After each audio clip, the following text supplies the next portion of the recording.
Hi, this is Naomi at Text My Registry, and today we're talking about changing your last name. Do you or don't you?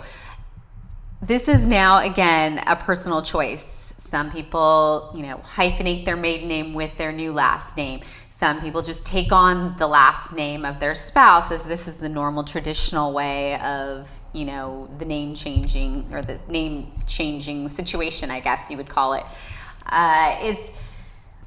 Some people just keep their maiden names, maybe because that's the way you've, in your business or what have you, that's, what you're known as by that last name, and people identify you with that. And it's also kind of fun to get a new last name, especially if your last name isn't so, what you might say, a fun last name, or maybe, I don't know, you have some strange last name or a long last name that you just haven't really liked. This is your opportunity to go ahead and change it legally. And you do all of this prior to when you get your marriage license. So it's a good idea to have this figured out and know exactly, what your plan is, because prior to getting married, you have to go get your marriage license, and this is usually the time that you have to put your legal name after you get married. So you want to have that pretty much identified and what your plan is.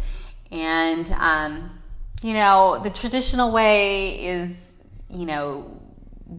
just one other option. I mean, you've got a lot of options. You need to check with your individual states, because every state is different. They might not allow certain things like hyphenating your maiden name with your last name.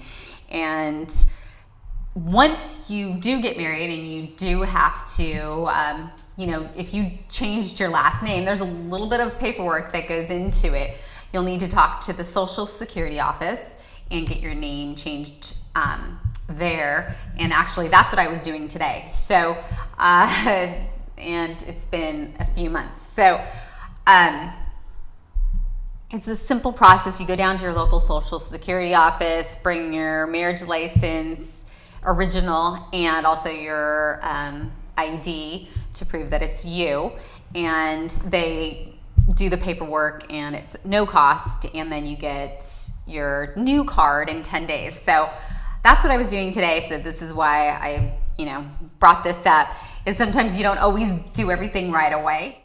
There's a lot of documents, whether it's state or U.S. government documents, that need to be changed with your new last name. So there's usually a checklist. Obviously you have to go to the DMV, credit cards, and, mortgages, car payments, anything that has your, if you're changing your name, obviously that's the only time you change it, then those items you will need to contact and find out their procedures. They're all different. Some credit cards will do it right over the phone. Some need proof that you've changed your name, so a copy of your marriage license or your new driver's license, and then you're good to go. This is Naomi at Text My Registry, and I will see you tomorrow.